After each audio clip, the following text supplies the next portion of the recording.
Hello बच्चों, चलिए प्रश्न को पढ़ते हैं।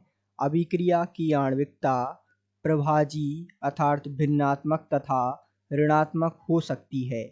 तो आइए बच्चों, मुख्य अवधारणा को समझते हुए सबसे पहले हम इस प्रश्न पर विचार करते हैं और इसे विस्तार पूर्वक समझते हुए हल करते हैं। तो सबसे पहले समझते हैं हम मुख्य अवधारणा।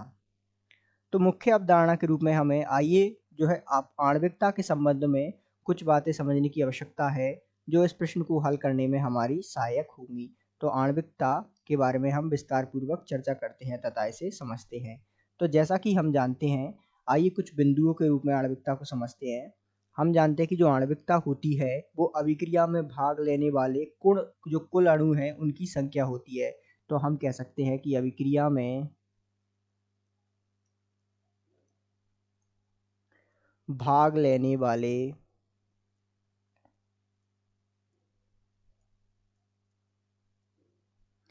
कुल अणुओं की संख्या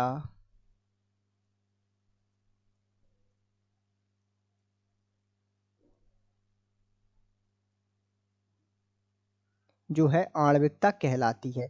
जैसा कि इस बात को हम जो है एक उदाहरण द्वारा समझे कि H2 से अभिक्रिया कर I2 जो है क्या बना रहा है 2HI।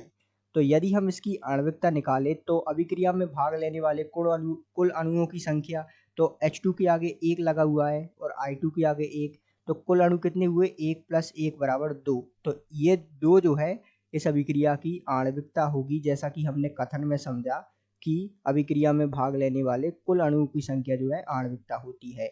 इसी प्रकार हम समझ सकते हैं कि जो आणविकता होती है द्वितीय बिंदु में वो पूर्णांक होती है, अर्थात ना ये ऋणात्मक होती है और ना ये जो है भिन्नात्मक होती है, ये जो है पूर्णांक होती है।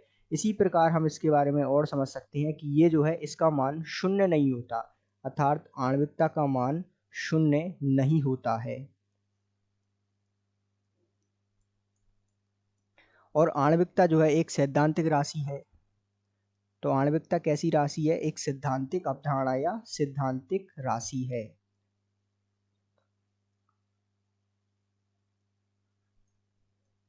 जिसे अभिक्रिया की समीकरण से भी ज्ञात किया जाता है।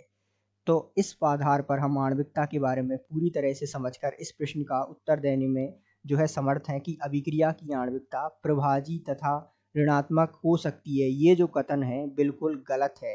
जैसा कि हमने देखा कि अभिक्रिया की आणविकता धनात्मक होती है, पूर्णांक होती है, ये एक सिद्धांतिक होती है और इसे जो है अभिक्रिया की समीकरण द्वारा प्राप्त किया जाता है। तो ये कथन गलत है।